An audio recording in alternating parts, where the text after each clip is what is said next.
So we have talked a lot about how to get more from different sectors of the economy, oil and non-oil sectors, essentially to make more money. And I still can't get that analogy from Mr. Laji out of my head.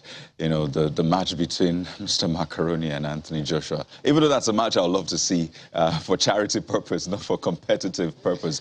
But, you know, more importantly, in this conversation around the economy, you know, getting more revenue is the conversation about the management and utilization of these funds. Yes, we're not making as much as we ought to make, I mean, with the vast amount of resources we have, but how are we using the one we currently make, the revenue we currently generate and earn? And we're focusing this morning on sub-nationals. I'm talking about states. Just recently, a certain report was released. That's a sub-national audit efficacy index report, where states across the federation were rated according to how effectively they managed that audit question. And this morning, we're taking a look at it. So if you have a state you're interested in, which I imagine you are, then you need to pay attention to this conversation. To do that with us this morning, we're joined in our studio by Mr. Olusegun Elemo, who is Executive Director, Paradigm Leadership Support Initiative,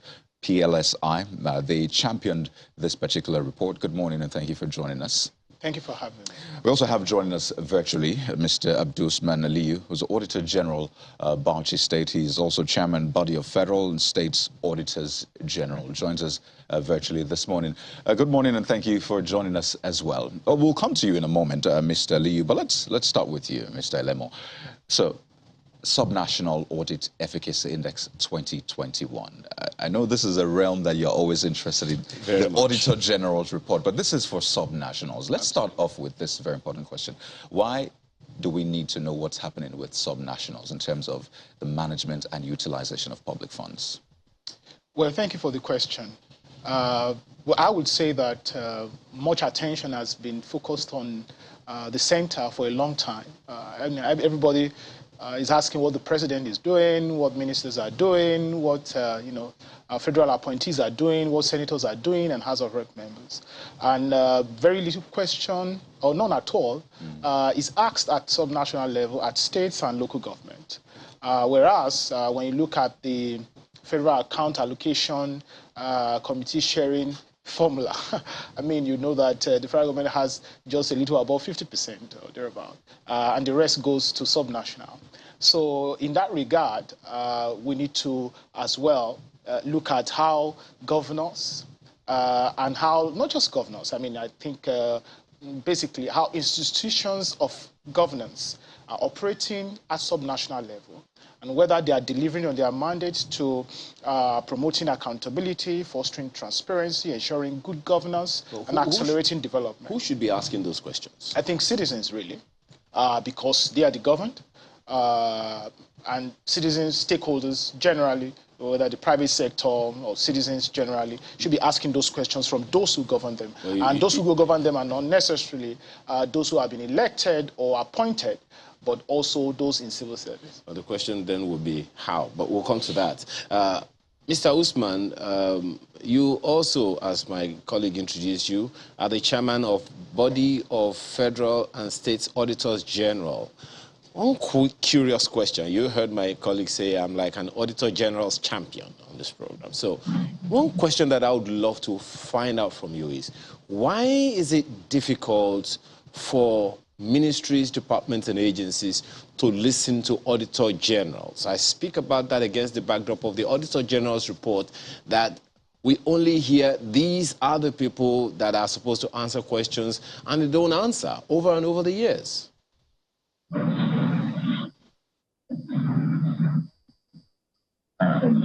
Thank you for having me, Kenneth.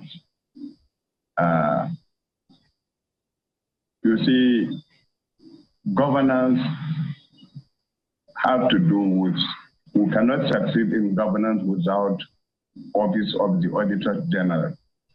And you see, we are in a sort of learning process.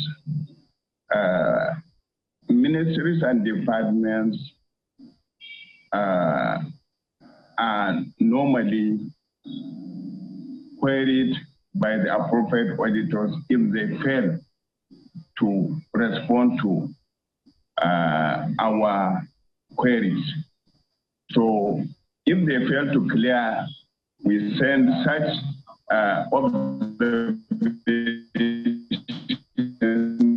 to the House of Assembly, who will direct such observation to the committee in charge of public accounts. So there is a process, but you see, we have to galvanize the process. We have to strengthen the process. Section 125, subsection 6, and section 85, section 6 is clearly on the form.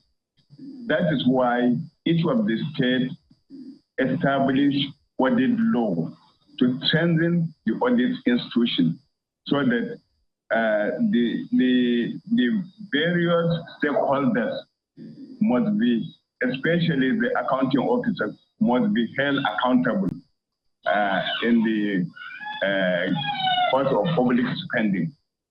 So we are on the process. Over 30 states in Nigeria have already established the law. We have discussed, I and my secretary have discussed with the World Bank how to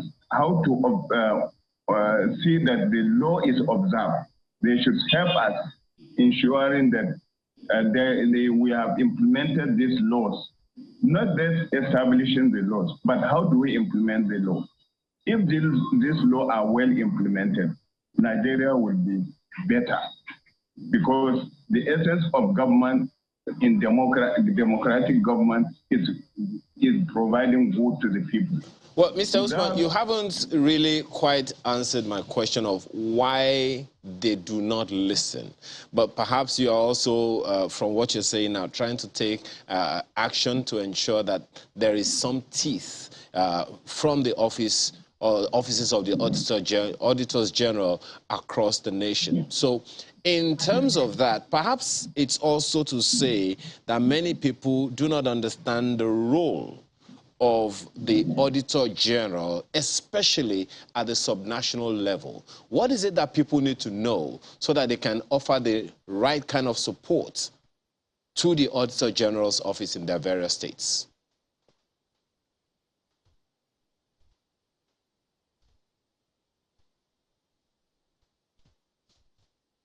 Can you hear me, Mr. Usman? Okay, well, we'll get back to him, but that question needs to be, answered. Well, you are not an auditor, but at least you have been in this space. I also know that you are championing a law to stand alone, sort of, to give some level of autonomy to the Auditor General. How far with that, and how is that going to help this process?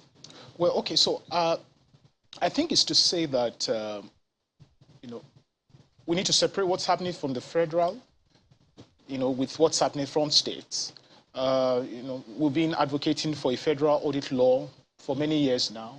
The laws have been sent to different presidents, and they've refused to assent. And that goes to show the potency of audit instruments.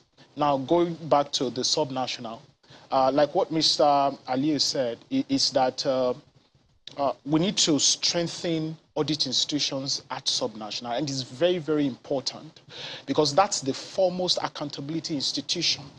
And that is perhaps, not just perhaps, I think definitely, the only accountability institutions recognized in the Constitution. He mentioned Section 125 as it relates to subnational audits. And then, of course, Section 85 as it relates to federal audit. But if institutions of democratic institutions at subnational level don't function effectively, you can't even have an audit system that then demands or ensures accountability. And consequently, I will give you, before we go to those, consequently, the championing of this report, absolutely. Right? Okay, so tell us the modalities. Most certainly the states that are indicted are not going to find it funny. Well, indicted in quotes now. So what is the modalities, and why should we consider it something believable? Well, let me first say that the objective of the report is not even in any way to embarrass states. I think it's more of trying to assist state governments, looking at where gaps are in terms of public finance management practices, and then help to strengthen those areas, fill those gaps, and then by extension, accelerate development. I think that's the primary objective of this report. But in looking at the methodology and the scoring criteria, is that to also mention that we published the Subnational Audit Efficacy Index 2020 on 10th May 2021, last year. And that was benchmarked against the 2019 financial year. And we looked at, I think, about just 2 indices. We looked at audit legal framework, but we did not even go in depth as this. And then we also looked at, whether states are publishing the required audit documents. Those were the 2 parameters that we assessed last time. And many states performed very well. I mean, and then because we're just starting it, we needed to encourage states to participate in it. But for the 2021 index, we look at 6 scoring criteria. For the 2020 financial year? For the 2020 financial year now. Yeah, we looked at 6 scoring criteria. And then 6 of those, we looked at the audit legal framework. And that's to also mention, touch on what Mr. Aliyu said, that many of the states have now passed their laws. And that was after we published the SAE Index 2020. So we looked at the audit legal framework. We looked at audit mandate. We looked at type of audit document produced and published for 2020 financial year. We looked at type of audit conducted in 2020. And then we looked at citizens' participation in the audit process, as well as role of public account committees.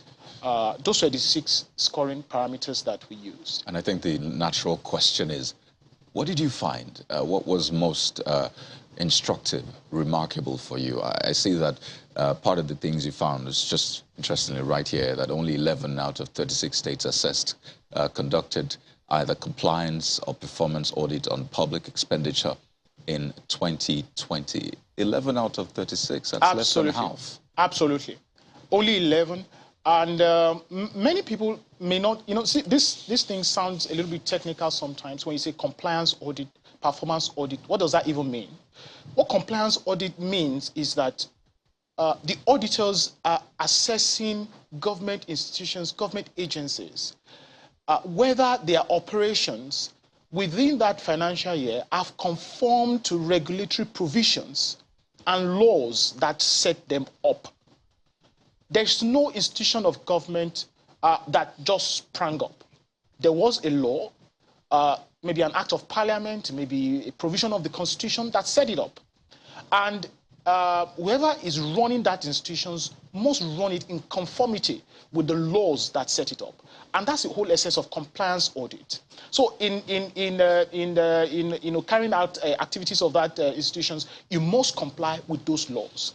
Only 11 states in Nigeria, carried out that assessment to ensure that institutions of government comply with the laws that set them up. Just to break this down further, I mean, a lot of people are maybe listening to this for the first time. Yes, you know the Auditor General's report. I'm sure you have like a compendium of them. I mean, you know this well, but because I know that citizen participation is a big part of this year's study. Break this down further.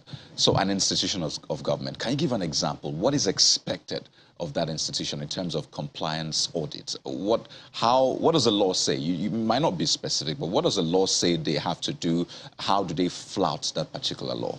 So I would give you an instance from the federal. Say, for instance, the Niger Delta Development Commission is a statutory agency set up by an act of parliament. So in awarding contracts, for instance, there are financial regulations and procurement laws that you must observe. And when you don't observe those laws and ensure that the bidding process, the award process, and the execution process, and everything, maybe the evaluation and all of that, conforms with that law, then it's a red flag. There is high tendency that there will be corruption in between. There is high tendency that there will be loss of public funds. Let me get this right. A law sets up an institution, an agency, whatever, and it's expected that whoever heads that agency or institution, or whoever is in the management body of that institution has an idea, at least, of what the law says. Absolutely. And I mean, they have, I don't want to say they have auditors, but they have people in charge of their finances who should know these things. Perhaps the person even has, you know, the right kind of, the educational qualification. So these are things they know, right? So you're saying that these same people that are meant to uphold the minimum standards of the law are the ones dropping the ball. Absolutely. By the way, I changed my mind. You can be specific. You can speak to specifics, either state or institution. Well, I wouldn't want to touch on specifics. And the reason is because the reports are out there. And anybody can pick it up. So in terms of specifics, yes, we can go in terms of in some certain areas, but not maybe in award of contract or things like that. But it's to say that they have accountants within those institutions. They have internal auditors that should ensure conformity to laws, whether financial regulations or procurement laws. But I think by and large is that when there is no penalty for bad behavior, then people continue in that But trend. the laws stipulate punishment, I imagine. Absolutely. But I think that's the whole essence of why the auditors need to, do the work that they need to do. Because ordinarily, you see, audit report itself should serve as, raw material for anti-corruption agencies to be able to, do their work more effectively, more efficiently. But when auditors are not even, for instance, I mean, how do you explain the fact that only 11 states conducted compliance and performance audits on public projects and government programs in 2020? It is to say that, for instance, performance audit, what does it do? It assesses the efficiency, the effectiveness, and the economy of public spending on government programs and projects. So, for instance, when a road is constructed in your community and then it breaks down 3 months after, I think we should blame the auditor. Interestingly, Mr. Aliyu is back online, but just quickly for you. So what can that imply if, compliance audit, performance audit is not adhered to? Does that mean something untoward is happening behind the scenes? It means that something untoward can happen and will eventually happen. Okay. Let me take this to Mr. Aliyu.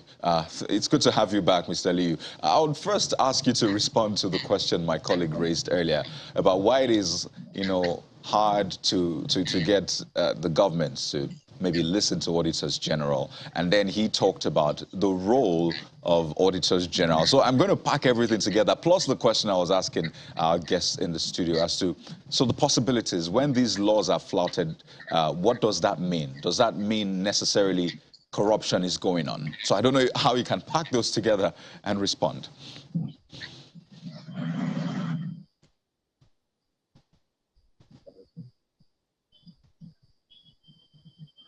Mr. Aliyu, can you hear me? We seem to be. Can you hear me? Okay. Please, can I have you again?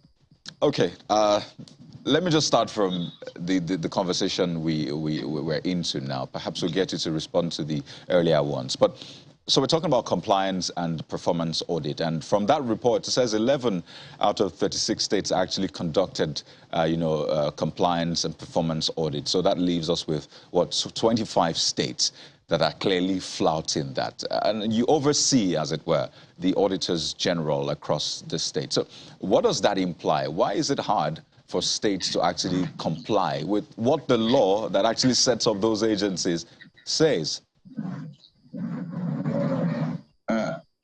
Actually, the audit as an institution is trying its best. The only issue is the high-handedness of some chief executive. Maybe when they feel some of them are close to the power that be, they try to subvert the institution. But for performance audit, is highly capital intensive and it needs a lot of capacity. It takes time. You take ministry by ministry to conduct performance audit. It is not an audit that you are going to take holistically for the whole state you say you are going to perform performance audit, you have to take some particular areas, especially risk areas, and conduct performance audit on them. So it is not going to be holistic.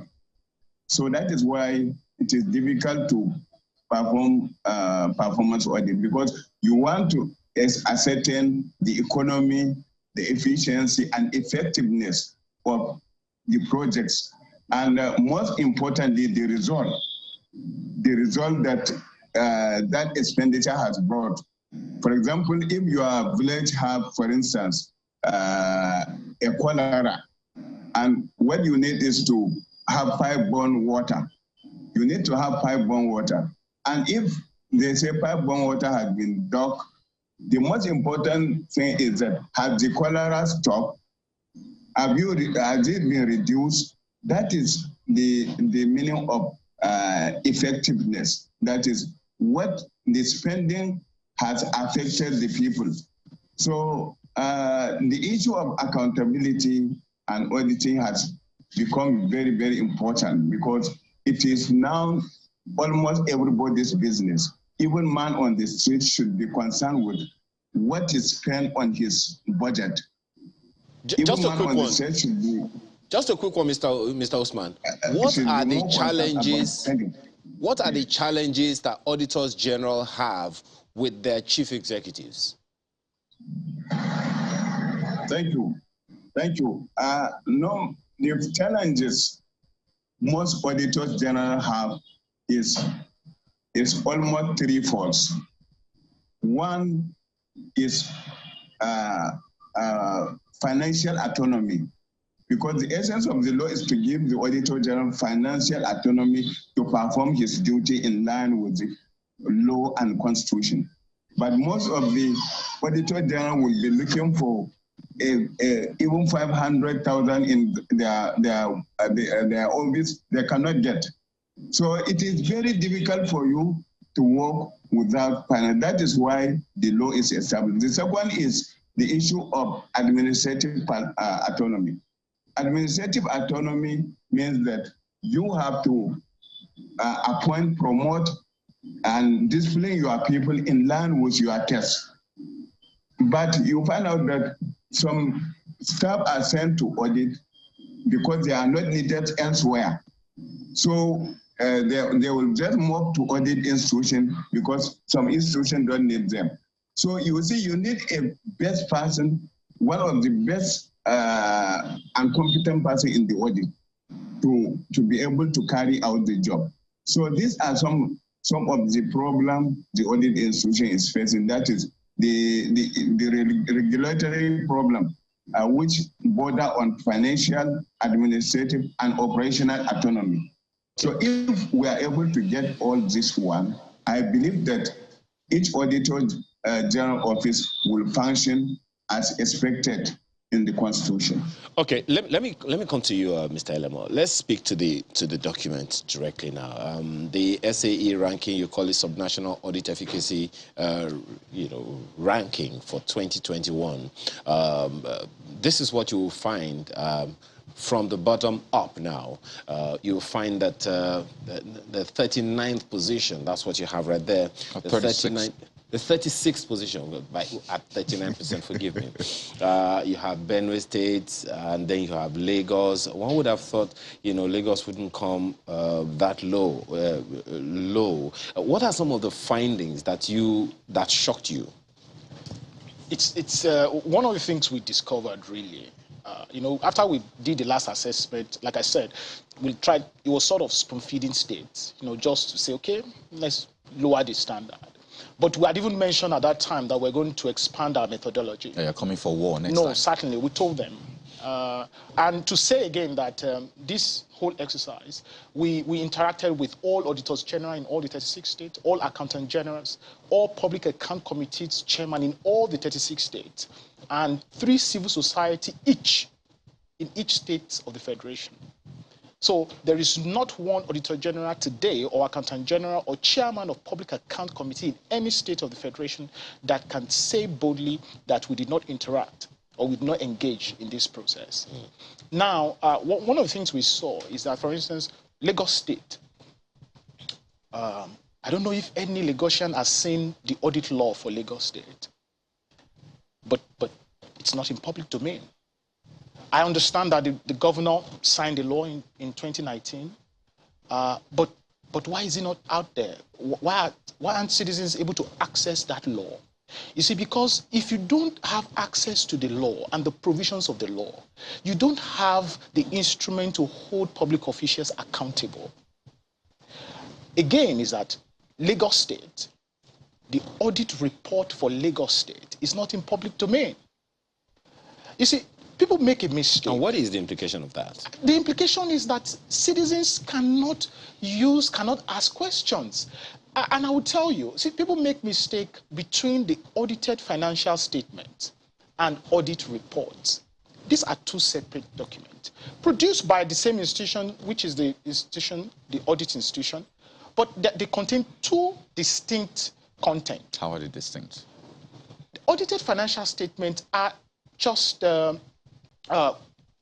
quantitative data. They are numeric. So you have the figures, how much was the budget, how much was this, how much was spent, and all of that. Those are the things you get there in the audited financial statement. And you don't even get them in details. But in the audit report, you have notes, you have report of the auditors against the spending. And whether those spendings, like I said, have complied with relevant provisions of the law. And who has flouted what, and whether funds have not been accounted for, and what institution needs to do what in recovering funds from those that have not accounted for funds. Okay. Well, I'm sorry, Ricardo, we're running out of time, but you know, we need to come up with at least some closure, so to speak. It is expected that maybe some states may want to react to some of the issues that we have raised, so we'll be waiting for that. But in terms of moving forward and helping the process to be better, what are some of the recommendations that you would need? Because ultimately, it is about development. We began this program today talking about improving the process. And you also, you know, referenced the fact that we most of the time centralize the conversations. Absolutely.